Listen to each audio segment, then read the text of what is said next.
오늘 새벽에 있었던 브라질과의 이 8강전 진출을 위한 16강전 어떻게 보셨습니까? 그 추운 날씨에 새벽에도 불구하고 보시는 것처럼 이 광화문 거리에는 아주 많은 사람들이 응원을 좀 펼쳤습니다. 그러나 결과는 안타깝게도 4대1로 패했습니다. 하지만 우리 대표팀을 비난하거나 또 벤투 감독 또 손흥민 선수를 비난하는 목소리는 단 하나도 없습니다. 그렇죠? 너무 잘 싸웠다. 뭐 요즘 신세대 용어로 젖잘싸 뭐 이런 얘기도 있고요. 우리 대표팀이 보여줬던 포기하지 않는 그런 마음이 굉장히 소중하다 이런 얘기들도 들려오고 있습니다. 먼저 오늘 윤석열 대통령도 모레 대표팀과 함께 만날 예정인데 김은혜 수석을 통해서 전한 마음을 잠깐 들어보겠습니다. 카타르에서 온 12월의 선물을 국민들은 잊지 못할 것입니다. 월드컵 축구대표팀의 여정은 여기까지이지만 희망은 지금부터라고 봅니다. 태극기를 가슴에 품고 온 힘을 다한 선수들과 감독, 코치진이 귀국하면 대표단의 상황에 맞춰 격려의 시간을 갖게 될 수도 있을 것 같습니다. 아마 이르면 내일 모레 오찬 시간을 가지게 될 것을 희망하고 있습니다. 예, 벌써 12월인데 올해 최고의 명언에 오를 만한 단어가 있습니다. 중꺾마라고 합니다. 예, 중요한 건 꺾이지 않는 마음이다. 이제 이런 중꺾마, 이 발음하기도 어렵습니다. 중꺾마. 이게 아마 올해 최고의 명언이 되지 않겠냐. 우리 대표팀이 소환한 단어입니다. 정치권에서도 회자되고 있다고 합니다. 그래서 이 박용진 더불어민주당 의원이 뭐 본인이 추진하는 법이 있어요. 삼성생명법. 이걸 절대 꺾지 않겠다 이러면서 중꺾마를 용인했다고 합니다. 자, 뭐 우리 소감 한마디씩은 들어야 돼요. 아쉬운 패배지만 절대 아쉽지는 않습니다. 16강에 진출했던 그 투혼, 꺾이지 않는 마음, 이게 우리 많은 분들에게 영감을 줬습니다. 화물연대 파업, 또 여러 가지 어려운 상황, 국회 상황에도 불구하고 참 좋은 소식을 전해준 것 같습니다. 어떻게 보셨어요, 홍 의원님? 예, 비록 그 8강전에 들진 못했지만 16강전 과정에서였던 그 우리 태극 전사들이 보여준 어떤 불굴의 투혼, 정말 국민들에게 정말 모처럼 감동과 그리고 큰 기쁨을 선사했다고 봅니다. 사실은 16강 어떤 과정에서 전반전에 가나전도 그렇고 또 포르투갈전도 그렇고 지다가 또 이제 후반전에 역전을 시키는 그런 과정이라든지 특히 그 손흥민 선수 같은 경우는 안아골절이 있음에도 불구하고 보통 선수들 같은 경우는 아예 포기를 했을 겁니다. 그런데도 불구하고 안면 보호 마스크를 안고 그렇게 뛰었던 그런 어떤 투혼을 어떤 보여준 거. 사실 월드컵은 성적도 중요하지만 그 과정도 굉장히 또 중요하고 그 과정에서 어떤 인식을 주었느냐. 저도 2002년 월드컵을 하면서 그때 3, 4위전 그 과정에서 정말 많은 국민들에게 감동을 선사했고 그런 걸 통해서 또 대한민국이라는 어떤 내셔널 브랜드 이미지를 굉장히 상승시켰지 않습니까? 이번에도 우리 대표팀으로 인해서 우리나라의 어떤 이미지가 굉장히 전 세계에서 많이 호평을 받은 어떤 그런 것들도 이번 월드컵의 큰 국민적인 효과가 아닐까 그렇게 생각합니다. 사실 전반 7분에 첫 골을 먹고 그리고 전반에만 내리 4골을 먹었을 때 사실 축구에서 4골, 그러니까 4대0으로 지고 있다는 거는 그 경기를 포기한다는 뜻이거든요. 그렇죠? 그럼에도 불구하고 우리 선수들이 이제 포기하지 않고 끝까지 최선을 다해서 후반에 이제 백성호 선수가 한 골을 넣었는데 저 한 골을 넣은 것과 한 골을 넣지 않고 4대0으로 패배한 것은 굉장한 차이가 있는 거예요. 그렇죠. 엄청나게 큰 차이가 있다고 생각을 합니다. 그러니까 이번 월드컵을 통해 가지고 사실은 이제 4년 동안 흘린 땀, 4년 동안 흘린 땀에 비하면은 아쉽지 않을 수가 없죠. 굉장히 진한 아쉬움이 남는 것이고 또 4년을 앞으로 더 기다려야 된다는 측면에서도 아마 아쉬움이 남을 겁니다. 그런데 예선전 포함해가지고 어제 경기를 보니까 뛰는 모습을 보니까 그 아쉬움을 다 날려버릴 수 있을 정도로 여한 없이 다 에너지를 소진했다 이렇게 생각을 합니다. 우리가 한 골 넣은 것은 새롭게 출발할 수 있는 토양이 될 겁니다. 미천이 될 겁니다. 그렇기 때문에 지치지 말고 꺾이지 말고 다시 시작하자 이 말씀을 드리도록 하겠습니다. 천하의 브라질도 2014년도 브라질 월드컵을 할 때 마라카낭 그 구장에서 독일에 7대0으로 졌습니다. 그런데 그때 전반전에 5골 먹고 또 후반전에 또 2골 예. 먹었어요. 방금 말씀하신 우리 후반전에 한 골 넣었다는 게 브라질도 사실 하기 힘든 그런 일이라고 볼 수 있습니다. 7대 빵 얘기하시니까 빵 생각이 납니다. 정진석 국민의힘 비대위원장이 이제 16강 진출을 축하하는 데 있어서 또 지역 특산물인 공주빵을 또 의원들에게 쭉 돌렸다는데 홍 의원님도 드셨나요? 예, 오후 늦게 왔더라고요 보니까. 좀 갖고 오시지 저도 좀 예, 예. 예, 어쨌든 근데 이게 아까 이제 중요한 건 꺾이지 않는 마음이다. 중꺾마 이게 이제 유행어라는데 이게 정치권의 잘못된 게 또 받아들여지면 안 되는데 지금 여야 예산안 협상도 있고 굉장히 많은데 정치는 타협과 양보인데 끝까지 각자의 입장을 꺾지 않고 계속 이렇게 대치국면 평행선으로 가면 안 돼요. 그렇죠? 이 정치권이 축구 선수들의 이 꺾이지 않는 마음을 혹시나 또 왜곡해서 받아들이지 꺾이지 말아야 될 건 꺾이지 말아야 되겠지만 꺾을 땐 꺾을 줄 알아야 되는데 지금 여야가 너무 조금도 양보 없이 안 꺾이고 있어요. 예, 안 양쪽 꺾이고 다. 있어서 국민들이 보기에는 조금 답답한 상황이 아닌가 예. 싶고 어쨌든 시간이 좀 남았잖아요. 예산안 이제 기한이 8일 9일 8일 9일 이틀 이제 본회의도 예정돼 있고 하기 때문에 그 사이에 어쨌든 새 예산안에 대한 협상 결과가 나왔으면 좋겠고요. 저도 새벽부터 일어나서 경기를 봤는데 상대가 워낙 강했기 때문에 예. 뭐 결과에 대해서 저희가 불만족스럽지 않습니다. 근데 앞서 이제 말씀들이 있으셨지만은 우리 대표팀이 끝까지 포기하지 않고 최선을 다하는 모습을 보여서 월드컵은 끝났지만 축구는 계속되잖아요. 예. 앞으로 우리가 또 희망을 걸어볼 수 있을 것 같고요. 무엇보다 이번에 새로운 젊은 세대를 좀 발굴한 게 큰 소득이 아닌가 예. 싶어요. 또 이강인 선수라든지 조규성 선수라든지 맞아요. 아주 스타가 됐더라고요. 김민재 선수라든지 이런 젊은 선수들이 대표팀의 주축이 된다는 면에서 자연스러운 세대 교체를 이루는 월드컵이 되지 않았나 싶습니다. 손흥민 선수도 벌써 30이 됐더라고요. 그렇죠? 예. 그럼 이제 제2의 손흥민 또 제2의 박지성들이 계속 나와야 되는데 그렇죠? 그래야 다음 이제 4년 뒤 월드컵을 또 가져갈 수 있으니까. 대통령은 굉장히 이번 16강 진출에 대해서 기분이 좋으신 것 같아요. 지지율 상승도 있었고 뭐 여러 가지 요인이 있습니다만은 이제 정치권에 설이 있잖아요. 뭐 월드컵이라든지 뭐 이렇게 스포츠 올림픽이라든지 이런 스포츠 빅 이벤트에서 우리 선수단 대표팀이 선전을 하면 대통령의 지지율도 같이 올라가는 예 그래서 뭐 선수들 또 격려 차원에서 또 불러서 이제 아마 식사도 같이 하실 모양인데 기분은 좋은 것 같아요. 네, 저도 윤석열 대통령이 축구에 이렇게 진심인지는 사실 잘 몰랐습니다. 예. 그러니까 지난 선거 때는 야구 얘기를 굉장히 많이 했었거든요. 그러게요. 예. 근데 저희가 지난번 관저에 만찬하러 갔을 때가 우루과이전을 하고 난 바로 직후였거든요. 근데 우루과이전을 너무 열심히 봤는지 그 내용 하나하나 상세히 다 얘기를 했었고 예. 과거 2002년 월드컵 때에 대한 기억들까지 복귀하면서 축구에 관한 열정, 뭐 응원의 에너지를 예. 다 쏟아냈고 또 16강이라고 하는 사실 기적 같은 결과를 만들어낸 것 아닙니까? 굉장히 복잡한 경우의 수에도 불구하고 우리 선수들이 꺾이지 않는 상태 속에서 올라갔던 일들에 대해서 정말 진심을 다해 손흥민 선수에게 축하하고 격려하는 전화를 했던 것 같습니다. 이제 귀국하고 나면 오찬 밥을 나누면서 여러 격려 얘기들도 나누겠습니다만은 이 윤석열 대통령을 지지하든 지지하지 않든 예. 대한민국의 대통령이고 또 대한민국을 위해서 나가서 국위 선양을 위해 정말 열심히 뛰었던 우리 선수들이 예. 있기 때문에 선수들과 함께 기쁜 마음을 나누는 자리가 됐으면 좋겠고 또 정부 입장에서도 한국 축구 예. 이런 스포츠의 발전을 위해서 할 수 있는 많은 역할들을 한번 고민해보는 계기가 될 거라고도 생각합니다. 4년 뒤면은 잘하면 또 윤석열 대통령 임기 마지막쯤에 한 번 더 하는 거죠. 한 번 더 할 수도 있겠어요. 그렇죠? 그때는 지금보다 훨씬 더 좋은 성과를 낼 수 있는 분위기가 펼쳐질지도 모르겠다는 생각이 들고요. 그러면 네임드업도 극복하는 거예요?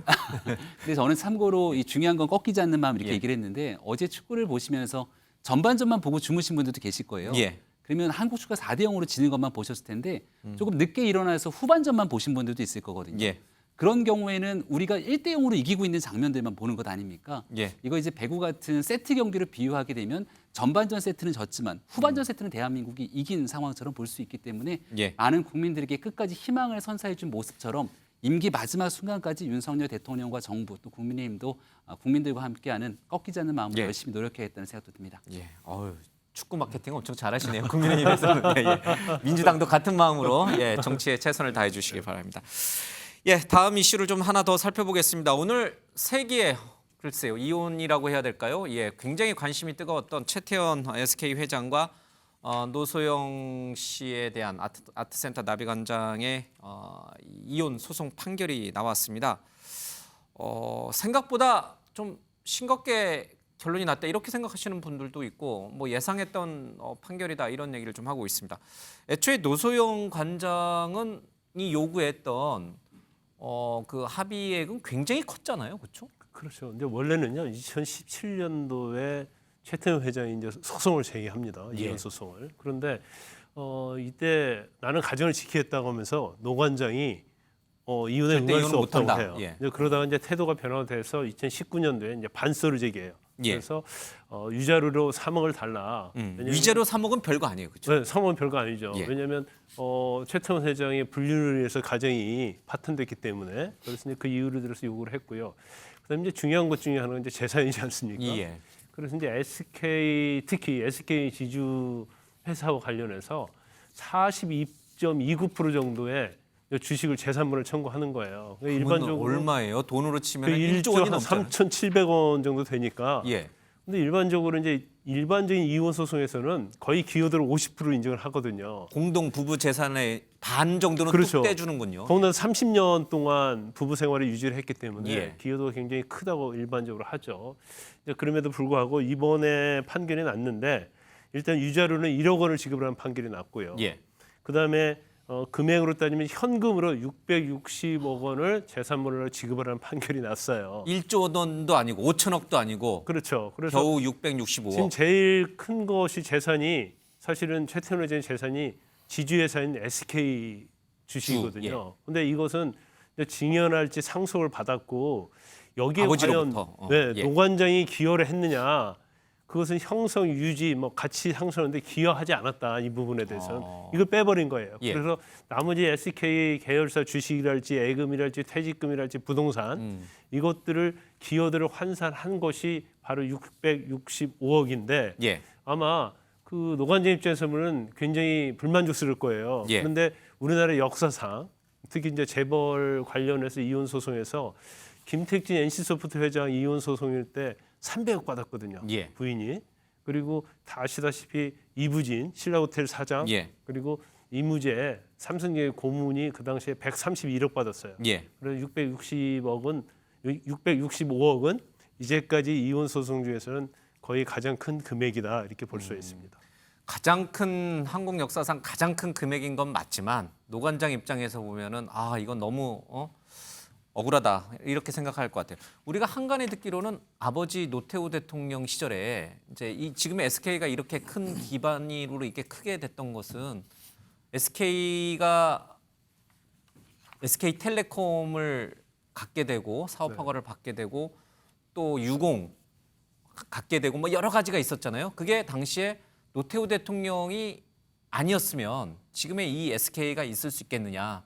심지어는 SK텔레콤은 최 씨 일가게 아니라 노 씨 거다. 이게 노 관장은 사실 그렇게 생각했잖아요. 근데 그렇게 생각할 가능성이 크죠. 그러니까 결혼으로 말미암아서 예. 어떻게 보면 특혜를 받은 거잖아요. 그렇죠. 일종의 공룡 선물이죠. 딸. 근데 예. 이제 그 부분은 인정하지 않았어요. 법원이. 예. 그래서 여러 가지 뭐 시점도 그렇고요.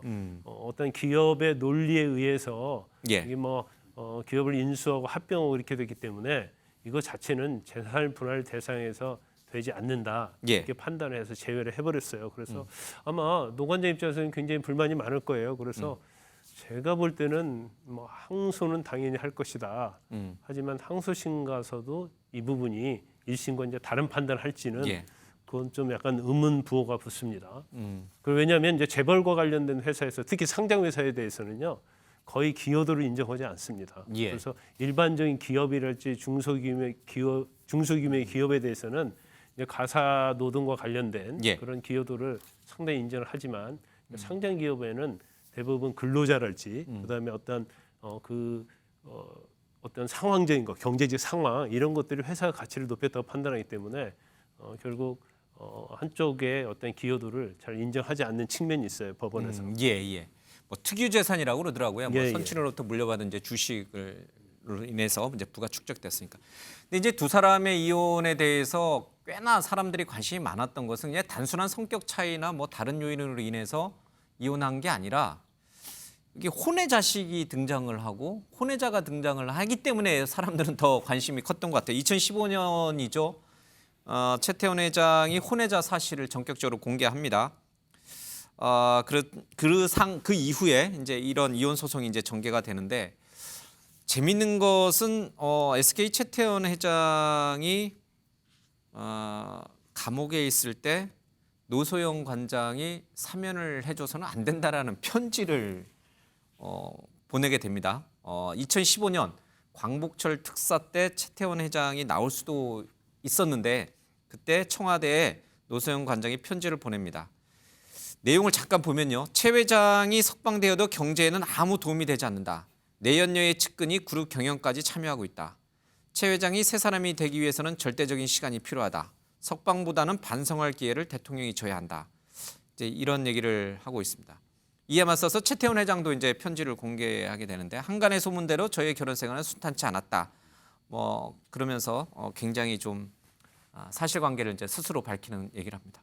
그러니까 노소영 관장 입장에서는 최태원 회장이 석방되는 게 원치 않았던 거예요. 이미 이제 감정의 선을 넘어섰기 때문에. 그래서 더 감옥에 붙잡아둬라 이렇게 대통령한테 호소를 하게 됩니다. 이게 참 이것 때문에 굉장히 사람들이 관심이 컸던 것 같아요. 근데 일반적으로 보면 이혼 사건에서는 이제 대부분이 그래요. 그래서 일반인들도? 그렇죠. 진흙탕 싸움이라고 예. 하잖아요. 그래서 이제 어느 한쪽이 사실은 상대방으로부터 이혼 소장이나 준비 서면, 답변서 이런 걸 받으면 굉장히 화를 많이 내고 분노를 합니다. 왜냐하면 자기가 했던 행위에 비해서 곱하기 한 10배, 경우에 한 20배 또 거짓을 지어낸 경우가 좀 많이 있거든요. 그래서 감정 싸움이 있기 때문에 아마 노소영 관장 같은 입장에서도 최태원 회장이 아무튼 감옥에서 풀려나는 거에 대해서는 굉장히 좀 반대를 했던 것 같아요. 근데 본인은 사실은 그렇게 쓴 적이 없다 이렇게 얘기를 했었는데 결국은 뭐 한 7장 형식으로 써서 특히 이제 내연녀와 관계된 부분이랄지 그다음에 최태원 회장의 동생과의 불화가 있기 때문에 경영권 다툼을 할 것이다. 이런 여러 가지를 들어서 결과적으로 사면을 해준다 하더라도 국가 경제에는 아무런 도움이 되지 않는다. 그런 취지로 이렇게 써서 보낸 것 같아요. 그런데 이제 결과적으로 보면 이제 혼인은 이미 파탄된 상태잖아요. 그리고 지금 뭐 한간에서는 그런 얘기가 있었죠. 이제 가처분 하지 않았습니까? 그 주식에 대해서. 그러면서 42% 요구했는데 지금 노소영 관장하고 최태원 회장 사이에는 딸이 3명 있어요. 그 새로운 김모 씨, 그 뭐라고 여자분과 그래요? 관계는 또 신명 아이가 고객 있단 말이에요. 예. 그러면 사실 이제 상속이라서 증여에 있어서 후계 구도에 좀 중요한 영향을 미칠 수 있기 때문에 저렇게 주식 40%를 요구하면서 반소를 제기한 것은 자신의 새 딸과 관련된 후계 구도를 위한 것이 아니냐 이런 얘기가 한간에 좀 많이 있었죠. 어쨌든 이제 만약에 이제 노소영 씨 쪽에서 제기한 그것이 그대로 받아들여졌다면 SK 그룹의 경영권 문제 또 후계 구도까지도 상당히 영향을 받았을 텐데 뭐 그럴 일은 없을 걸로 좀 예상이 됩니다. 향후에 또 재판이 진행이 되면 저희들이 또 살펴보도록 하겠습니다. 자, 오늘 정치권 뉴스 본격적으로 다루겠습니다.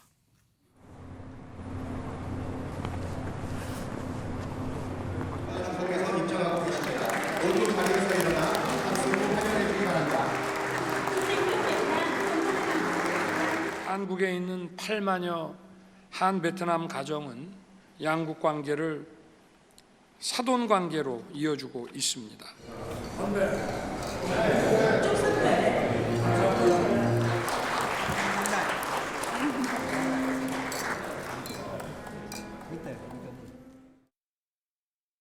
청와대 영빈관 활용하겠다는 윤석열 대통령, 용산 이전은 왜 했습니까? 청와대 영빈관을 다시 쓰기로 했다니 차라리 잘 됐습니다. 하지만 이럴 거면 왜 대통령실을 이전했는지 묻지 않을 수 없습니다. 결국 성급한 대통령실 이전으로 국빈을 맞이할 공간이 마땅치 않기 때문입니다. 지난 3월에 윤석열 대통령은 이제 대통령 취임하기 전에 선거 있기 전에 외국 기빈이 오면은 영빈관을 쓸 수도 있지 않느냐 이제 그런 뭐 입장을 이미 밝힌 터라 그렇게 놀라운 일은 아닌데 야당 입장에서는 그럴 거면 뭐하러 옮겼느냐 이제 이런 얘기를 하는 것 같습니다. 일단 베트남 입장에서 보면 우리 대한민국은 베트남에 투자하는 외국 기업, 외국 가운데 가장 투자를 많이 하는 나라가 우리나라예요. 그렇죠? 우리나라 입장에서 보면 베트남은 우리의 무역 흑자 중에 1위를 기록하는 나라예요. 그렇죠? 그러니까 양국 관계는 굉장히 탄탄한 관계가 되어야 하고 또 우리 기업들 굉장히 많은 기업들이 지금 베트남에 가서 공장을 차려서 그쪽에 저임금을 활용하고 뛰어난 노동 기술력을 활용해서 고부가 가치 제품을 우리는 생산해서 수출한단 말이에요. 자, 이렇게 굉장히 우리에겐 소중한 손님인 이 베트남 정상을 우리가 맞이할 때 한남동 관저가 맞았을까? 아니면 대통령실은 너무 비좁고 그쵸 용산은 적절하게 활용한 것 같죠? 청와대 영빈관을 활용한 것은? 그렇습니다. 그동안 외부 정상들이 왔을 예. 때 호텔에도 가고 또 대통령실에도 가고 바이든 대통령이 오셨을 때는 이제 중앙박물관. 국립중앙박물관에도 가고 했었는데 저는 그 원내 부대표로서 운영이 있기 때문에 대통령 비서실장에게도 요구를 한 것이 우리 바로 저곳 그 청와대 영빈관을 사용하자. 예. 잘 아신 것처럼 새로 그 용산의 영빈관을 그 신축하고자 할 때 민주당에서 굉장히 좀 반대가 좀 심했지 않습니까? 예. 그렇기 때문에 저는 기존의 청와대 영빈관을 사용하자고 이야기를 했는데 일부 이제 경호 문제 때문에 그동안은 이제 그 청와대 경내가 개방되는데 또 이제 또 그걸 하면은 경호 문제 때문에 조금은 좀 어려움이 실무적으로 있었습니다만은 결국은 이번에 베트남 푸 주석이 와서 예. 청와대 영빈관을 저는 사용한 것은 국가 어떤 격식 내지는 좀 어느 정도 또 의전도 갖출 수 있으면서도 예. 영빈관의 역사성이라든지 그런 걸 또 살릴 수 있어서 저는 뭐 아주 좋은 결정이라고 생각을 합니다. 그러니까요. 굉장히 청와대 영빈관 놀고 있는 영빈관 뭐 합니까? 그렇죠? 이렇게 굉장히 중요한 손님 뭐 사돈 관계라고 대통령이 표현할 정도로 우리가 극진하게 모셔야 되는 베트남 주석에 대해서 이 영빈관을 사용한 건 잘한 것 같습니다. 탁현민 전 청와대 비서관도 그런 얘기를 했어요. 참 잘한 일이다. 그런데를 꼭 붙여요. 예. 참 어렵고 힘들게 돌아왔다. 이런 얘기를 합니다. 저런 얘기는 안 하고 그냥 잘했다. 이렇게만 코멘트하면 안 됩니까? 근데 이게 예. 그냥 뭐 영빈관 쓰고 뭐 이런 문제가 아니고 이게 대통령실 이전 문제가 두고 문제가 될 소지가 있는 것이 뭐냐면 국민 혈세가 들어가는 겁니다. 그렇지 않습니까? 영빈관에. 아니 그러니까 대통령실 이전 이전에, 자체 이전에, 예. 이전 자체가 결국은 뭐 국립중앙박물관에서 오만찬 행사를 했다가 또 뭐 호텔에 호텔에서 갔다가 했다가, 예. 지금 또 영빈관에 왔다가 이 전부 예산이 드는 일입니다. 그러니까 예. 대통령실 이전 자체가 철저하게 따져보고 이 챙겨보고 또 준비하고 또 부족한 건 없는지 예. 보완해가지고 그렇게 해서 간 것이 아니고 어느 날 갑자기 그냥 한 400억 듭니다. 더 이상 안 듭니다. 예. 대통령께서 직접 이 저 지휘봉을 들고 나오셔가지고 국민들께 브리핑을 해가지고 그래가지고 간 거 아닙니까? 갔더니 지금 문제가 어떻게 됐습니까? 지금 합참 새 청사 짓고 뭐 이것저것 하면은 예산이 지금 1조 원 이상 든다는 거 아닙니까? 예. 뿐만 아니고 대통령 관저에서 지금 헬기도 지금 2대가 동시에 뜨지 못해가지고 예. 한 대만 떠가지고 이 대통령 경호상의 문제도 발생시키는 거 아닙니까? 예. 출퇴근 문제는 또 어떻습니까? 그런 측면에서 저는 대통령실을 용산으로 옮겼는데 이게 결국은 서울 시내 5만 대 다 찾아보니까 결국은 영빈관만한 곳이 없더라. 예. 그래서 여기서 이제 오늘 베트남 주석의 행사가 열린 거 아닙니까? 그렇기 예. 때문에 참 안타깝습니다. 이게 두고 계속해서 국민 혈세가 들어가는 문제라 계속해서 문제가 될 텐데 예. 이 문제를 어떻게 지금 좀 정리를 할 건지 대통령실에서 좀 심도 깊게 좀 고민을 좀 해봐야 될 사안이 아닌가 그렇게 생각을 합니다. 그렇다고 다시 용산을 접고 다시 들어와요 청와대? 그건 안 되잖아요. 그러니까 이게 첫 단추를 잘못 끼워놓으니까 예.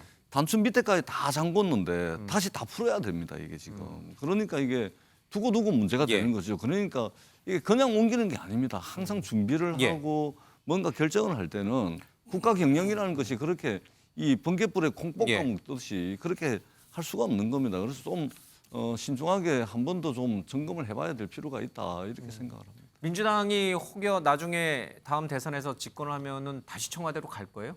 그럼 그러니까 전재수 그것- 의원님께 여쭤보는 이유는 예, 그것도 문제지 않습니까? 그러니까 간다고 결정하더라도 문제고 그때 가서도 또 문제다. 안 가도 지금 문제가 계속해서 생기고 있습니다. 알겠습니다. 어떻게 진짜 골머리를 앓고 있어요? 이제 행사 올 때마다 이런 문제 논란이 계속 반복될 거라는데. 영빈관 신축에 관련된 예산 논의들이 있었을 때 그 내용들에 대해 가장 적극적으로 비판했던 게 이제 예. 민주당이고 또 관련된 예산들을 쓰지 않기로 했기 때문에 기존에 있는 시설들을 활용하게 되는 거잖아요. 탁현민 비서관의 얘기를 보면 청와대를 폐쇄라는 표현을 쓰게 되는데요. 엄밀히 말하면 청와대 개방이죠. 청와대를 국민께 개방함으로 인해서 굉장히 많은 국민들이 폐쇄한 게 아니다. 청와대를 누구나 들어갈 수 있는 공간으로 만들었고 내 생에 이런 공간을 한번 처음 와볼 수 있다. 있다라고 국민들께서 말씀하시는 예, 예. 분들이 상당합니다. 그리고 이 내용을 윤석열 대통령 혼자 얘기한 것이 아니라 예. 과거 노무현 전 대통령을 비롯해서 바로 직전 대통령인 문재인 전 대통령의 핵심 공약 중에 하나가 청와대 이전으로 광화문 시대를 연다는 것이었죠. 급작스러운 시기에 관한 문제를 이제 민주당에서는 계속 문제를 제기하고 있습니다만은 예. 만약에 청와대를 들어가고 난 다음에 시간이 1년, 2년 지나고 나서 이런저런 이유 때문에 결국은 나오지 못하게 됐습니다라고 얘기했던 게 예. 문재인 전 대통령 시기에 그 당시 청와대 입장이기도 했습니다. 국민들께서 왜 이 청와대 이전에 대해서 갖고 있는 고민들이 있으신지 그렇기 때문에 대통령 후보가 20년째 거듭 후보 때는 얘기하지만 정작 예. 당선되고 나서는 약속을 안 지켰던 것 아닙니까? 용산 시대를 열므로 인해서 나타났던 긍정적인 효과들이 있고요. 다만 여기에 대한 예. 이전 문제에 있어서 많은 협조들을 이끌어내지 못한 측면들도 있기 때문에 기존에 있는 영빈관 공간을 활용하거나 실질적으로 관저에서 소박하지만 외국 정상들을 예. 대상으로 만차례 초대할 수 있는 방법들이 여러 가지가 열려 있을 겁니다. 중요한 건 시작점에 말씀 주셨던 것처럼 외국 정상들과 예. 함께하는 이 정작 중요한 외교의 핵심적인 실질일 것인데 예. 청와대 이전 문제를 가지고 시종일관 문제를 삼기 시작하면 과거 12구 참사가 벌어지자마자 바로 다음 날 민주당의 핵심 있는 인사가 이것 때문에 참사가 발생한 것처럼 이렇게 문제를 예. 꼬리에 꼬리를 물고 들어가게 되는 이런 식의 비판들을 좀 지양하고 본질적인 얘기에 좀 집중하고 지원할 부분들을 지원했으면 좋겠습니다. 알겠습니다. 뭐 이번 예산안에도 영빈관 신축 예산 문제를 놓고 지금 여야가 또 신경전을 벌이고 있잖아요. 그래서 조금 더 이 문제는 지켜보겠습니다. 그런데 이 영빈관 만찬 장소로 활용한 문제를 놓고 불똥이 조금 또 다른 데로 뛰는 것 같습니다. 이 용산 관저 이전, 용산으로 청사 이전 여러 가지를 논란이 다시 재점화되는 듯한 모습인데 여기에 불을 지핀 게 또 김종대 전 정의당 의원께서 천공 스님이라고 이게 스님이라고 그러니까 그냥 천공이라고 해야겠죠. 천공이 나타나서 대통령 관저를 어디로 옮길지 뭐 그것을 이제 살피고 갔다 이런 이제 주장을 했어요. 직접 그 얘기를 들어보겠습니다.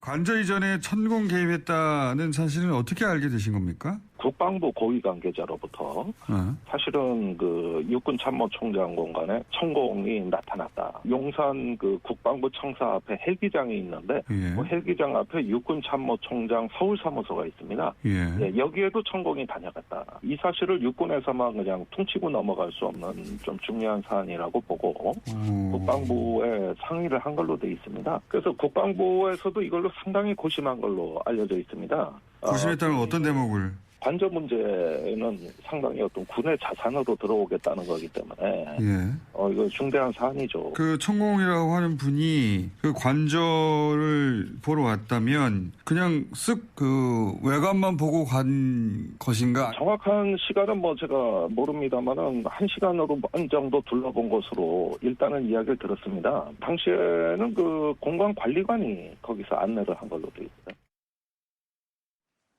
천공은 윤석열 대통령이 후보 시절부터 구설수에 올랐었고 대통령실 용산 이전, 영국 여왕의 조문 불참, 이태원 참사 막말 등 대통령의 행보에 직간접적인 영향이 상당한 것으로 알려져 왔습니다. 제2의 국정농단에 해당될 만큼 중대한 일이 아닐 수 없습니다.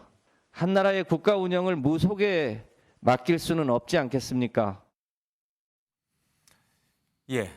천공이라고 왜 이제 수염 길고 이제 그런 분이 있어요. 뭐 김건희 여사와 뭐 굉장히 오랜 친분을 유지했다 이런 뭐 썰도 있는데 뭐 잘 확인은 되질 않는 분. 어쨌든 이 천공이 대통령 관저를 옮길 때 원래 육군 참모총장 공간으로 갈지 외교부 장관 한남동 공간으로 갈지를 놓고 이제 고민을 할 때 다 왔다 갔다고 했다는 게 지금 김종대 전 의원의 주장인데. 이게 신빙성이 있는 얘기예요. 지금 대통령실은 발칵 뒤집혔어요. 이거 허위 사실이다라고 해서 지금 고발하겠다고 나와요. 일단 뭐 김종대 의원하고 제가 통화를 좀 해봤어요. 오늘이요. 오늘 통화를 했는데 일단 본인이 방송에서 인터뷰했던 내용을 유지한다라는 거고 어쨌든 대통령실에서 이걸 고발을 하겠다니까 법정에서 진실을 가려보겠다라는 게 김종대 의원의 입장이고요. 좀 전에 인터뷰 들으셨겠지만 저희 김종대 의원이 없는 얘기를 그냥 본인이 만들어낸 게 아니고 국방부 고위 관계자라고 얘기를 했지 않습니까? 어디선가 이제 제보를 들은 거예요. 제보를 받은 거군요. 그리고 김종대 의원이 출연했던 다른 방송 저도 봤는데 그걸 봤더니 어쨌든 애초에는 육군참모총장 공관으로, 그러니까 육군참모총장 공관이냐 아니면 외교부 장관 공관이냐 이 사이에서 고민을 한 게 아니고 예. 육참총장 공관으로 정해져 있었습니다. 원래는 내정을 했다가 예. 거기가 너무 낡았다 이런 얘기가 나오기 시작하더니 외교부 장관 공관으로 바꿨는데 그 사이에 그 제보에 따르면은 이제 천공이 예. 육참총장 공관을 둘러보고 갔다라는 겁니다. 그리고 이제 그 사실을 예. 사실은 거기서 안내했던 이를테면은 뭐 그 당직자 같은 관리관 한 예. 사람만 알고 있었는데 고심 끝에 육군참모총장한테 왜냐하면 그 집의 주인이니까 예. 보고를 했다. 그리고 나서 그게 이제 국방부까지 이렇게 알려지게 된 것 같다. 이렇게 예. 이제 김종대 의원이 얘기를 했어요. 그리고 김종대 의원 얘기는 제보자도 현재 같은 입장을 유지를 하고 있다 그래요. 예. 그래서 향후에 이게 법정에서 지실 공방이 이루어질 때 아마 그 제보자가 그때까지 입장을 변화하지 않는다면 예. 중요한 증언을 하게 되지 않을까 싶고요. 알겠습니다. 물론 이게 약간 해프닝 같은 일이지만 대통령 관저를 정하는 데 있어 만약 저런 내용이 사실이라면 저건 심각한 문제인 건 맞죠. 그러나 이제 지금 사실 공방이 있기 때문에 저건 뭐 고발까지 이루어졌으니까 지켜봐야 되겠습니다만 예. 사실이라면 심각한 문제 아무 문제가 아닌 건 아니죠. 심각한 예. 문제죠. 지금 이 천공을 데리고 이 육군 참모총장 공간 또 외교부 장관 공간을 안내를 했던 사람이 누구냐면 지금 김용현 현 경호처장이에요. 그렇죠? 그렇게 나와요. 김종대 전 의원은 그렇게 주장을 하고 있어요. 근데 지금 김용현 처장은 사실 무근이다. 이건 절대 나는 그런 적이 없다. 김용현 처장도 만난 적도 없다. 천공이 이렇게 김용현 나오죠. 처장도 사실 무근이라고 얘기했고 예. 오늘 육군도 사실을 부인했습니다. 예. 당시의 관리관은 그런 연락을 받은 적도 없고 예. 그 일행을 안내한 적도 없다. 사실을 부인했지만 이 제보를 어제 그제 받은 게 아니고 제 기억으로는 한 4, 5월 정도에 그 관저부지가 결정날 무렵에 예. 제보를 받았던 것 같아요. 그래서 오랫동안 취재를 했는데 물론 이제 국방부에서도 경호처에서도 또 육군에서도 확인을 안 해주죠. 예. 확인을 안 했는데 제보자는 여전히 같은 입장을 유지하고 있고 김종대 의원은 어떤 정치적 의도도 없이 법정에서 정부가 어쨌든 고발해서 진실을 알겠습니다. 가려보자라는 입장을 갖고 있습니다. 김의겸 의원의 이 술자리 의혹도 사실 제보에서 출발을 했어요. 그렇죠? 그러나 김의겸 의원은 면책특권이 있는 의원이니까 국회에서 또 얘기를 했고 근데 김종대 전 의원은 면책특권이 없어요. 또 이제 개인 방송에서 이제 얘기를 한 터라 파장이 어디까지 갈지 모르겠습니다. 하여튼 제보에 의존해서 폭로는 했는데 그게 사실이 아닐 경우 또 사실일 경우 양쪽 다 파장이 만만치는 않을 것 같아요. 그죠? 제2의 김의겸 사태가 될 수도 있고 만약에 김종대 전 의원의 주장이 사실이라면 또 그건 나름대로 굉장한 또 파장을 가져오니까 하실 말씀들이 많을 것 같아요. 예. 예, 한 말씀 좀 드리겠습니다. 이 김의겸 그 탐사 관련해서도 예. 그렇고 이 제보가 마치 이제 진실인 것처럼 자꾸 이야기를 하는데 상식적으로 생각했을 때 제보하시는 분의 말이 더 진실인지 예.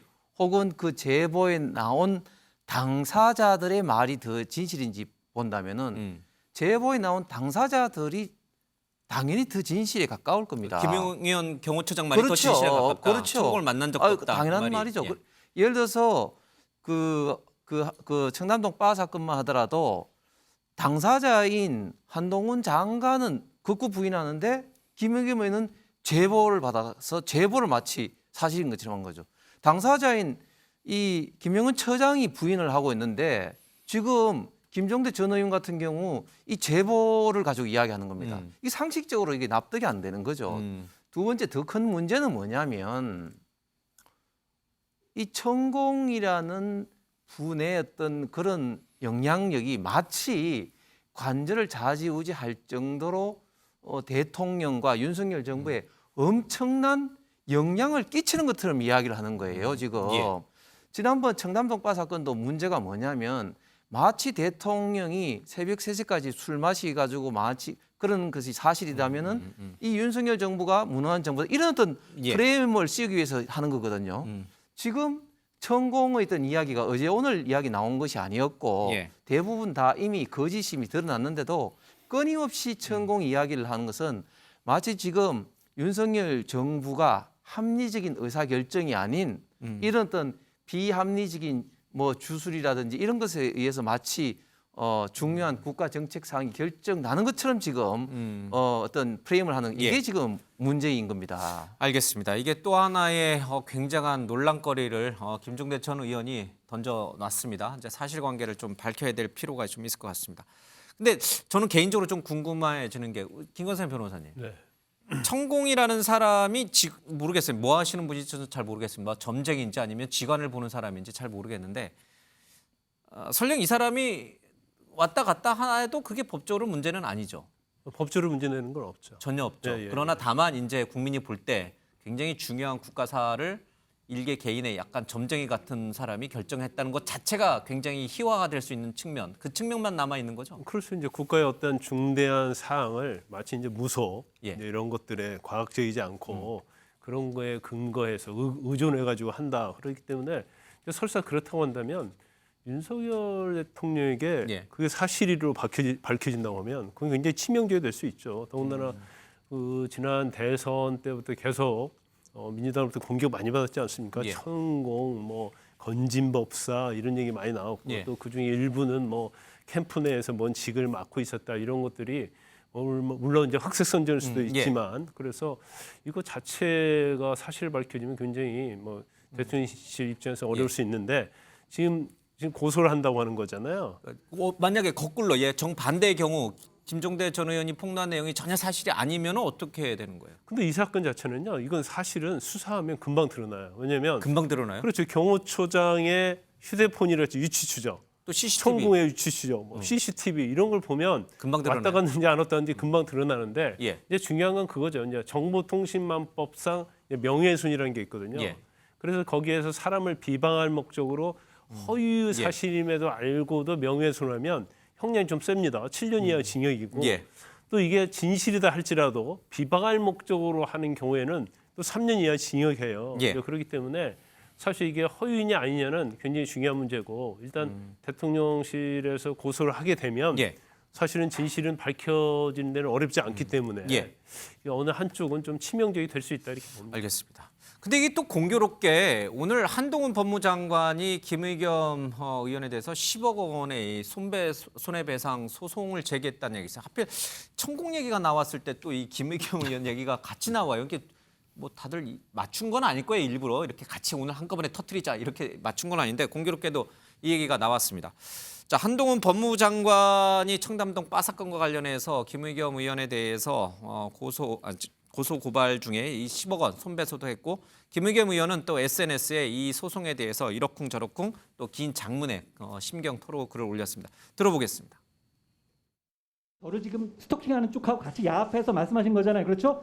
혹시 그 스토킹의 배우가 김의겸 의원이십니까? 여기는 국정감사 자리입니다. 아니 저보고 거시라고 하셨잖아요. 아니 국정감사 자리에서 저런 찌라시 수준도 안 되는 거 가지고 국무위원을 모욕해놓고 국정감사라니 그게 말이 되는 소리입니까? 저는 법적 책임을 말씀드리는 겁니다. 그분한테 뭐 도덕적 책임을 얘기하기는 좀 그렇지 않습니까? 그럴 기회는 많았죠. 그분이 그리고 꼭 사과를 그렇게 바로바로 안 하시는 분도 아니에요. EU 대사한테 한 거는 바로 다음날 사과했잖아요. 뭐 내외국인 차별하나요? 더 탐사 같은 데가 김의겸 같은 주류 정치인과 협업하거나 그 뒷배를 믿고 과거의 정치 깡패들이 하던 역할을 하는 것 같습니다. 그런데 거기서 그치지 않고 앞으로도 계속 이러겠다고 공언하고 있습니다. 너무 끔찍한 얘기 같습니다. 예, 형평성 차원에서 김의겸 의원이 페이북에 올린 글도 잠깐 소개를 해주고 가야 될 것 같아요. 그 쭉 내려가다 보면은 술자리에 참석한 적이 있는가라는 질문이 10억 원짜리나 되는지는 더더욱 몰랐다. 앞으로 궁금한 일이 있더라도 10억 원이 없다면 절대로 물어봐서는 안 되겠습니다. 이제 이런 얘기를 했습니다.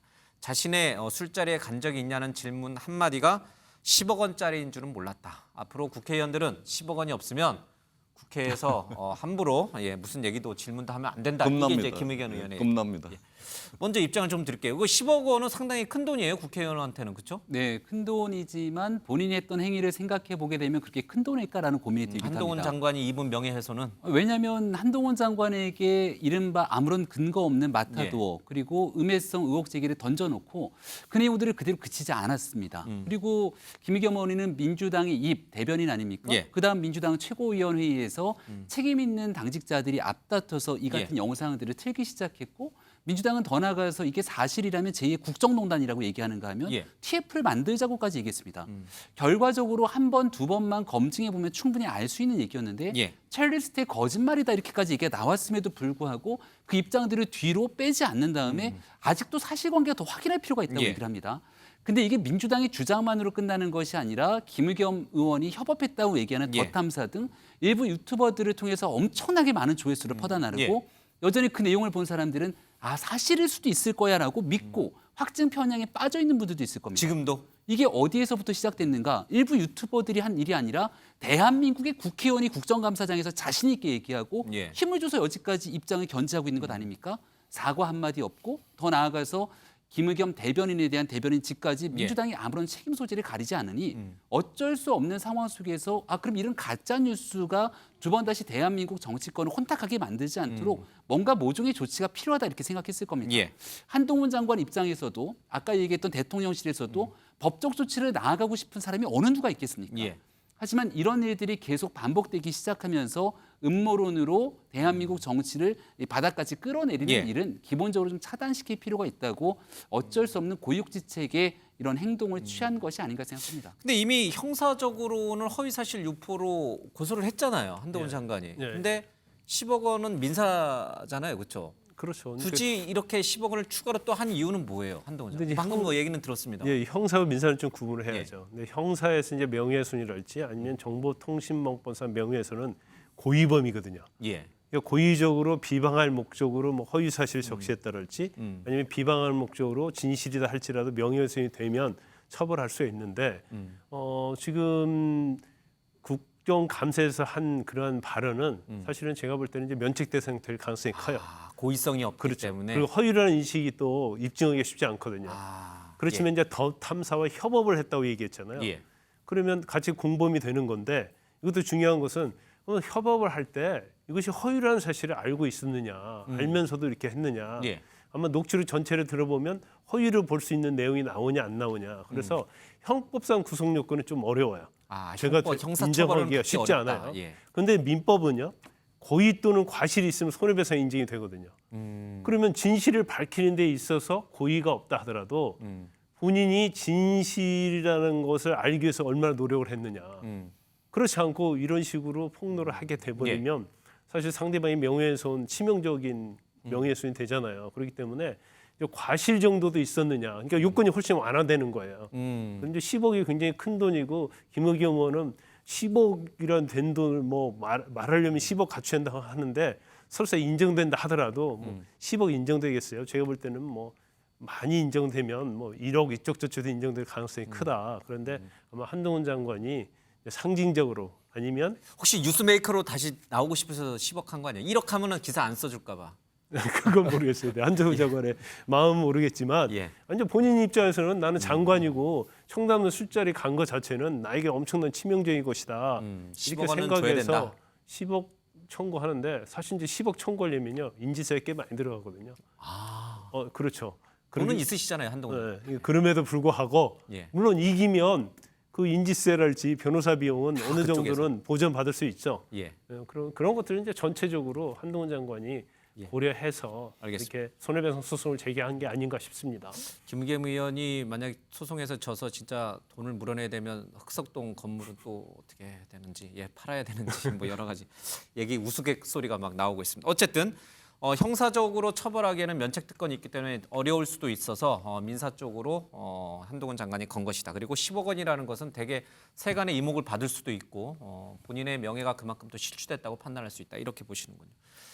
어떻게 보세요? 국회의원들은 이제 이 사례가 만약에 이제 인정이 되고 통용이 되면 앞으로 국회의원들은 국정감사장에서 말 한마디 한마디, 질문 한마디 한마디도 굉장히 신중하게 해야 되고 10억 원이 없으면 뭐 의혹 제기도 하면 안 된다. 이게 이제 김의겸 의원의 주장이에요. 지금도 이제 국회에서 발언이나 이런 거 할 때 팩트 체크는 쭉 합니다. 예, 쭉 하고 김의겸 의원이 아마 그 녹취록을 아마 그 처음부터 끝까지 다 들어본 것 같아요. 예. 그 내용만 놓고 보면은 이게 허위 사실이다라는 것을 인지하기는 상당히 어려웠을 겁니다. 예. 일단 재판이 걸려 있고 고소 고발이 된 거니까 법원에서 판결이 날 거라고 보고요.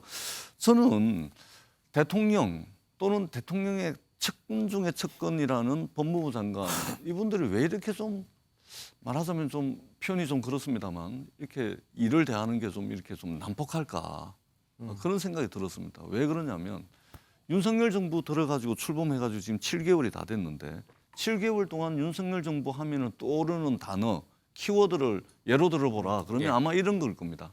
조사, 수사, 감사, 또 고소, 고발, 손해배상 청구 소송, 압수수색, 체포영장, 뭐 예. 소환 뭐 이런 걸 겁니다.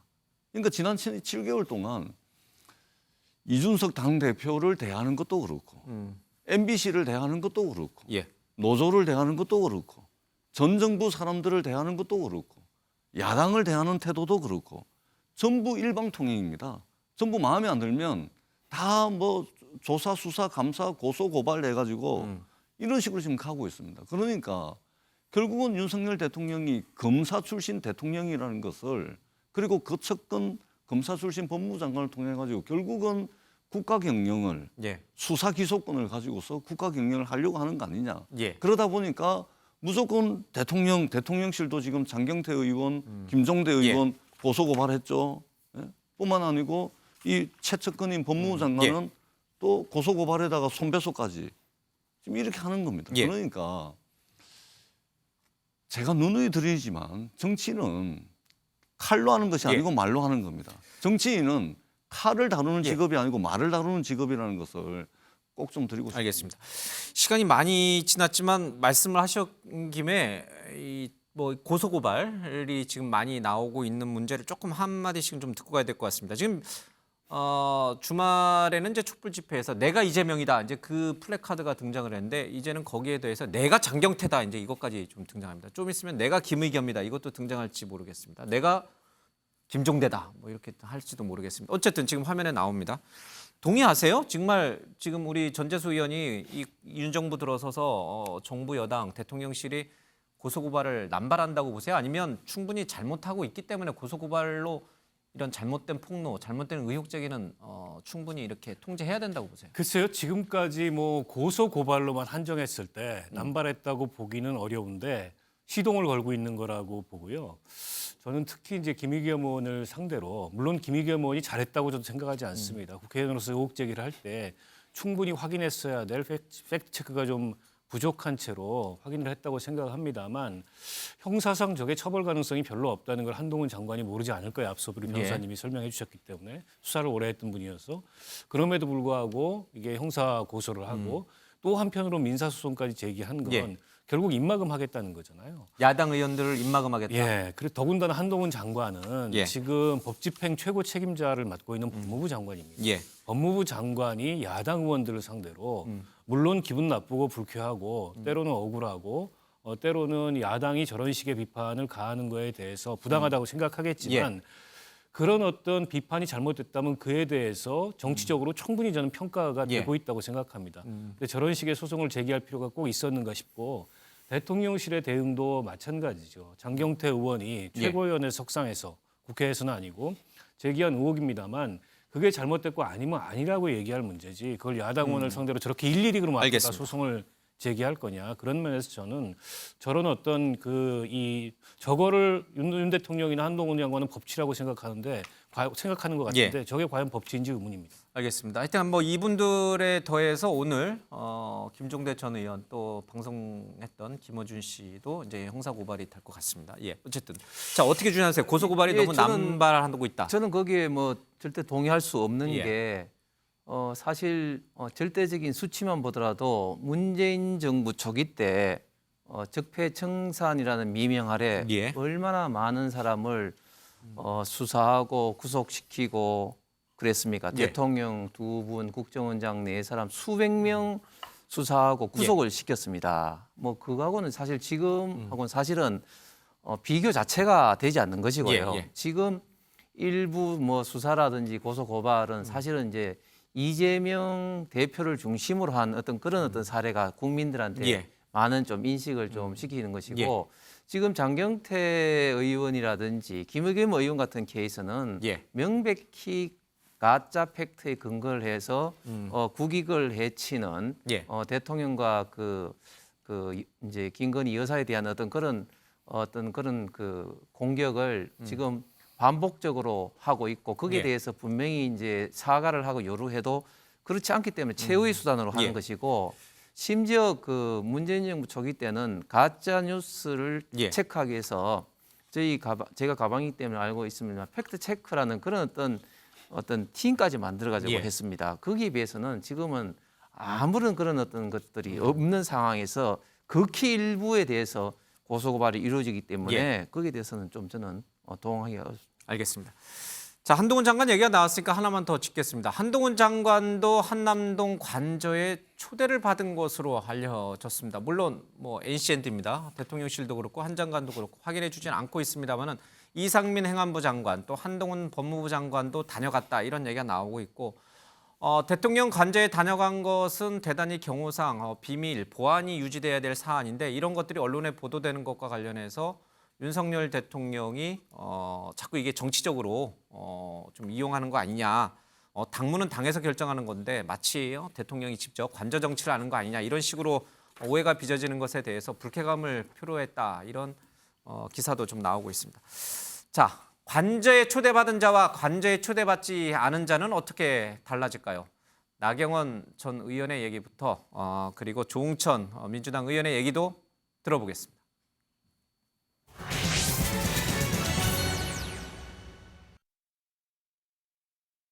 관저는 안 가보셨겠네요. 관저는 뭐 아직 못 갔습니다. 뭐 특별한 분들만 가시는 것 같네요. 관저 갔다 와야지 낙점이 된다고. 그러니까.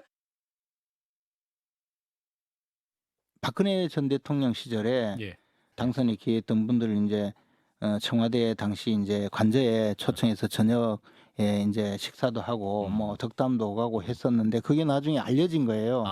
초청 못 받은 분들은 큰 분노를 표하시고 당시 이제 김무성 전 대표께서 의원총회에서 공개 발언을 통해서 내가 피가 거꾸로 솟는 느낌이다 하면서 굉장히 성토를 하고 속상해했었거든요. 근데 이제 관저 만찬에 다녀온 저는 뭔가 음식 먹다가 훔쳐 먹다가 들킨 기분 있잖아요. 윤석열 대통령의 이른바 관저 만찬 정치 있잖아요.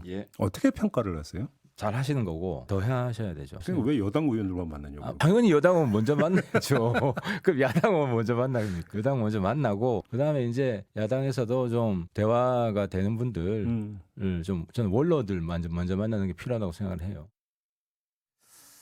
예, 관저에 초대받지 못한 사람들은 큰 분노를 느낄 수 있다. 김무성 전 대표가 그랬습니다. 관저에 갔다 오신 분, 나머지 여기 있는 사람들은 관저에 갔다 오지 못했습니다.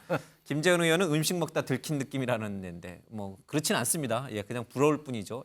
어땠습니까? 관저에 초대받은 것과 초대받지 못한 것은 초대받았다는 것은 주변에 막 자랑하고 다닐만 해요? 글쎄 전혀 그렇지 않고요. 국민의힘 저도 비상대책위원으로 지도부에 있지 않습니까?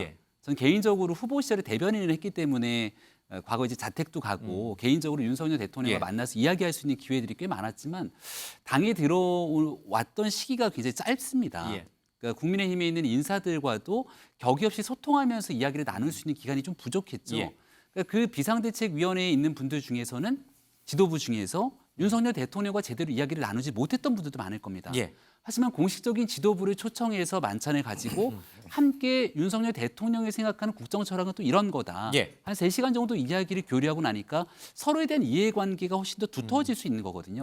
만약에 지도부에 있는 사람들이 있는데 그 사람 누군가를 빼고 불렀다면 이런 일들은 문제가 좀 될 수 있겠는데 앞서 이제 나경원 전 원내대표 같은 경우는 지금 원외 인사로서 특정한 직책을 당내에 맡고 있는 사람은 아니지 않습니까? 자연스럽게 사람들에 대해서 관저에 누군가를 여당 의원 또 여당의 주요 인사, 야당에 대한 의원이나 야당의 주요 원로들을 불러서 함께 식사를 나눌 수 있는 기회들은 많을 겁니다.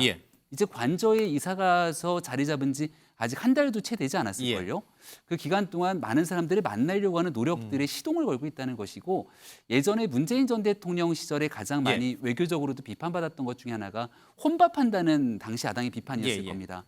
대통령이 많은 사람들을 만나서 식사하면서 밥을 나누고 이야기를 경청하는 건 중요하고 의미 있는 일이기 때문에 이제 막 시작되고 있는 과정 속에서 보다 많은 사람들과의 관저 정치가 시작될 것이고 한동훈 장관, 이상민 장관 만나는지 모르겠습니다만 국무위원들이랑은 시종일 일관 같이 밥 먹고 얘기를 해야 되는 건 너무나 당연한 일 아니겠습니까? 그런 논리면은 추경호 부총리라든지 권영세 통일부 장관도 한동훈 장관이나 이상민 장관보다 먼저 만나야죠. 누구를 지금 관저에 가서 먼저 만나고 안 만나고가 중요한 게 아니라 이런 과정 속에서 중요한 이슈가 있을 때마다 시시각각 만나서 대화하고 소통하는 것이 훨씬 중요하겠죠. 지금 다루는 사람들. 지금은 언론에서 누가 갔냐 안 갔냐에 대한 초점을 가지고 누가 먼저 갔냐 이런 일들에 대한 관심이 조명되고 있습니다만 시간이 조금 지나게 되면 그런 일들보다 중요한 현안에서 대통령이 직접 해당되는 알겠습니다. 관계자들과 만나서 이를 풀어내는 게 훨씬 더 중요한 본질적 의미를 갖고 있다고 봅니다. 한동훈, 이상민 장관을 더 예뻐해서 먼저 만난 게 아니다 이 뜻이죠? 저는 그런 거는 전혀 아니라고 생각합니다. 알겠습니다. 그런데 이제 조응천 의원은 이제 그렇게 좀 믿고 있고 나경원 전 원내대표도 그렇게 믿고 있는 것 같습니다. 근데 이 관저에 갔다 간 것을 이게 보안 상황인데 왜 이게 자꾸 외부로 유출된다고 보세요? 그 다녀갔던 사람이 야, 나 저 관저 가서 대통령과 밥 먹고 왔어. 자, 내가 얼마나 힘이 센지 알겠지? 이거를 의시되기 위한 거예요? 아니면은 아무래도 좀 그런 심리가 있겠죠. 그런데 사실은 좀 그런 게 결코 바람직하지는 못하는 거죠. 그러니까요. 그리고 대통령이 화를 내셨다잖아요. 그리고 제가 그 기억나시겠습니다만 이제 관제에 들어가시면 본격적으로 이제 관제에 많이 초청할 거라 제가 말씀을 드렸지 않습니까? 지금 정치인들만 많이 지금 뉴스에 나오지만 이미 이제 종교 지도자라든지 그런 분들도 이제 많이 가셨고요. 제가 뭐 기회만 되면 우리 팀들 한번 다 같이 관저에 가는 걸로 한번 말씀 한번 드려보겠습니다. 지금 저희 대통령하고 밥 먹는 겁니까? 같이 한번 가시죠. 뭐. 윤핵관이십니까? 홍 의원님 덕분에 대통령과 관저에서 점심이든 저녁이든 뭐 상관없습니다. 밥 먹을 날이 왔으면 좋겠습니다. 알겠습니다. 한동훈 장관 얘기를 하다 보니까 어제 주호영 원내대표가 했던 얘기가 다시 또 떠오릅니다. MZ세대 그런 얘기 수도권의 어떤 좀 뭔가 표를 가져올 수 있는 인물이 좀 전당대회에 나와야 된다. 당대표가 돼야 된다. 그 외에 지금 거론되고 있는 분들은 썩 그렇게 매력 있는 것 같지는 않다. 이런 류의 얘기를 했는데 그 파장이 만만치 않습니다. 잠깐 주호영 원내대표 얘기 좀 들어보겠습니다. 지역구 의석의 절반이 수도권에 있는 상황에서 수도권 대책이 되는 대표여야 한다. 첫째. 그다음에 MZ세대에 인기 있는 대표여야 한다. 그다음에 휘둘리지 않고 공천을 안정적으로 해야 된다. 이 조건을 놓고 보면 이걸 맞추는 사람이 누가 있느냐 이런 의문이 있어서 다들 성에 차지 않아 합니다. 제가 대구 정책 토론에서 하신 말씀 전체를 보면 너무 과민 반응이고 과장되게 많이 이해를 하는 것 같습니다. 제가 무슨 어느 특정 분을 염두에 두고 그런 발언을 한 바가 아니고 선거 승리 조건이라는 것이 다 있지 않습니까? 일반론적인 조건들이.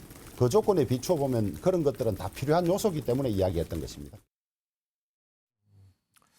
국민의힘 내부에서는 그런 얘기가 나오는 것 같습니다. 이준석 내칠 때는 언제고 지금에 와서 MZ세대를 잡겠다고 그런 인물을 찾느냐 뭐 이런 얘기도 좀 나오는 것 같습니다. 국힘 내부의 일부 의원은 또 실제로 그런 얘기도 좀 하고요. 지도부의 불편. 지금 주호영 원내대표나 정진석 비대위원장의 이 말은 정말 한동훈 장관을 당대표로 염두에 두고 하는 얘기입니까? 아니면 원칙론적으로 수도권을 잡아야 총선에서 이긴다는 그러니까 원칙적인 그런 얘기한 것에 불과한 겁니까? 조금 전에 나온 백브리핑에서도 밝혔지만 조영 대표는 원칙론적인 세 가지 어떤 이야기를 한 것이고 총선 승리를 위한 그리고 수도권 어떤 대책이 있어야 된다고 이야기를 한 것은 반드시 이제 수도권의 지역구를 두고 있는 사람이 아니라 지방에 있더라도 수도권의 그런 어떤 대책 내지는 그런 마인드가 있는 그런 분이어야 되는 거지. 그래서 너무 좀 확대 해석 좀 하지 말아달라 이런 식으로 백브리핑 한 것을 저는 뭐 김기현 의원은 안 된다 이런 얘기는 아니네요. 그렇습니다. 네네. 이렇게 지금 국민의힘은 수도권과 MZ세대를 잡기 위한 인물을 찾고 있어요. 근데 민주당은 지금 이재명 대표가 계속 가신다는 전제하에 과연 수도권 민심과 MZ세대 잡을 수 있겠습니까? 주호영 대표께서 말씀하신 세 가지 조건, 수도권에 인기 있고 젊은 사람들에게 인기 있고 공천에 휘둘리지 않고 공천을 할 사람. 이 세상에 존재하지 않는 사람입니다. 한동훈. 택도 없죠. 택도 없다. 아니 강성 지지자들한테는 박수 받을지 몰라도 중도층 무당층에게는 오히려 강성 지지자들에게 박수 받는 만큼 비호감으로 생각하는 사람들도 상당히 많이 있습니다. 예. 그러니까 우리가 이제 뭐 싸움을 더 큰 싸움을 만들고 끊임없이 말싸움을 하지 않습니까? 예. 끊임없이 국무위원으로서 그 합격점이라고 보기는 어려운 사세와 태도죠. 예. 사실은 그리고 대통령의 가장 측근이잖아요. 예. 그렇다면 조금 더 겸손하게 다른 사람들 이야기 조금 더 듣고 뭐 좀 이렇게 좀 포용적이고 그렇게 가는 것이 맞지. 대통령의 측근 중에 측근인 분이 대통령보다 더 한 줄 더 떠가지고 싸움을 더 큰 싸움으로 만들고 가는 데마다 분란 일으키고 가는 데마다 뉴스 만들고 그게 저는 그 수도권에 인기 있고 젊은 사람들이 인기 있는 그런 사람 아니라고 생각합니다. 민주당은 이재명 대표로서 괜찮겠냐라고 여쭤봤는데 한동훈 장관 얘기만 아니, 지금 하셨어요. 한동훈 장관 주제니까. 예. 아니, 그래서 여쭤봤었어요. 민주당도, 장관 얘기만 민주당도 지금 힘들고 어려운 상황입니다. 대표 안 바꿔도 돼요, 이재명 대표? 힘들고 어려운 상황인데 잘 헤쳐나가야죠. 분당 안 하고 그냥 이대로 이재명 대표 체제로. 70년 전통을 가진 당이 뭐 쉽게 깨지겠습니까? 알겠습니다. 그래도 총선에서 이길 수 있다. 그거 봐야죠. 열심히 준비할 겁니다. 갈수록 전재승 의원님이 말끝이 흐려집니다. 알겠습니다. 뭐 곤혹스러움은 저도 충분히 이해를 합니다. 자, 마지막으로 국정원 간부 전원 교체 얘기 하나 더 살펴보도록 하겠습니다. 국정원 고위 간부 100명을 대기 발령했다라는 조선일보의 단독 보도가 있었고요. 뭐 그와 관련돼서 사실 확인을 지금 조금 하고 있는 단계입니다. 박지원 전 원장은 자기가 원장을 한 게 죄다 이런 얘기를 하고 있습니다. 어떻게 보세요? 국정원은 이렇게 권력이 바뀔 때마다 이렇게 인사가 휘둘리는 게 당연한 건가요? 당연하지 않죠. 그러니까 정보기관이라는 것은 어쨌든 그 업무의 연속성이라는 게 굉장히 중요합니다. 근데 정권이 바뀔 때마다 저런 식으로 거의 숙청에 가까운 그런 인적 개편이 아니 저게 만약 사실이라면 거의 숙청이죠. 저런 인적 개편이 일어난다면 그거는 정보기관에서 굉장히 중요한 업무의 연속성이 담보가 안 되는 거지 않습니까? 게다가 이게 정보 업무라는 게 또 이 네트워크나 이른바 휴민트라고 하는 게 굉장히 중요한데 그건 오랜 시간에 걸쳐서 만들어지는 거고 또 그걸 굉장히 잘 알고 그 업무에 익숙한 사람들이 그 업무를 계속 맡는 게 굉장히 중요한데 이 정권이 바뀌었다는 이유로 또 지금 국정원이 연루된 몇 가지 사건이 있지 않습니까? 서해 사건, 동해 사건. 그런 걸 아마 표면적인 이유로 저런 인사 개편을 하는 것 같은데 뭐 박지원 원장이 하셨기 때문에 저런 일이 일어났는지는 모르겠습니다만 어느 정권이든 저런 식으로 정보기관을 다루는 거는 저는 뭐 다른 나라에 없는 사례라고 봅니다. 예. 숙청이라는 표현까지 나왔어요. 지금 내용들이 정확히 잘 전해지지 않고 있죠. 문재인 정부 때 국정원을 전면적으로 뒤바꾸지 않았습니까? 국내 정치 파트를 없앴고 그리고 이 대북 이 실질적으로 국정원에서 중요한 역할을 하는 사람들이 과연 제대로 그 역할을 할 수 있었는지에 대해서 들여다볼 필요가 분명히 있을 겁니다. 지금 국정원이 바뀌었지만 과거처럼 박지원 원장은 대한민국의 누가 뭐래도 핵심적인 정치인으로 활동하셨던 분이 국정원에 들어가 있다는 것만으로도 큰 논란이 됐습니다. 지금 적어도 국정원이 국내 정치 개입하게 되는 그런 일들에 대한 오해 사는 바 없고요. 이 대북 문제를 비롯해서 방첩을 비롯한 정말 꼭 필요한 일들에 대해서 뭔가 순차적인 조정 과정들이 있는 것 같은데 내용들이 아직은 나온 상황이 아닌 속에서 이 내용들 너무 정치적으로 몰아갈 필요는 없다고 생각을 합니다. 두 분은 어떻게 생각하세요? 이제 윤정부 색깔에 맞는 국정원으로 만들었다 이렇게 보시나요? 일단 정부가 바뀔 때마다 이제 그 중앙부처는 뭐 고위 관료는 항상 이제 좀 인사는 나기 마련입니다. 사실 우리 김병민 비대위원이 이야기한 것처럼 그 내용을 제가 뭐 정확하게 몰라서 뭐 함부로 좀 말하기는 좀 어렵습니다만은 어쨌든 국정원이라는 정보기관의 어떤 그런 어떤 정보의 연속성이라든지 이런 어떤 측면은 반드시 좀 유지가 좀 돼야 되는 것이죠.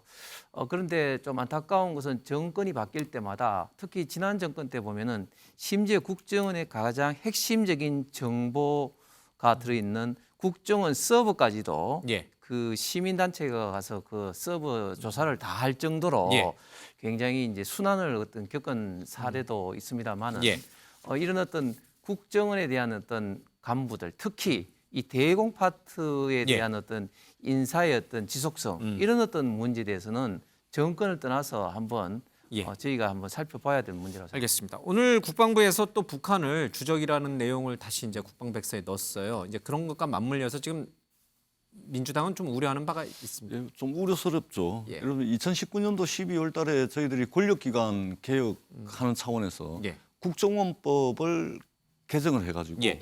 국내 정치에 만약에 국정원이 개입을 하게 되면 형사처벌을 받을 수 있도록 예. 국정원법을 개정을 했습니다. 뿐만 예. 아니고 경찰청법도 개정을 해가지고 자치경찰과 국가경찰로 나눠가지고 예. 권력이 과도하게 경찰에 몰리는 부분들도 개혁을 했습니다. 그런데 지금 국정원 직원 100명을 대기 발령을 시켰다. 이것은 국정원 권력기관 개혁 차원에서 이루어졌던 국정원법 예. 개정 이걸 완전히 없던 일로 돌려버리는 굉장히 아쉬운 저사다. 알겠습니다. 이렇게 생각합니다. 예.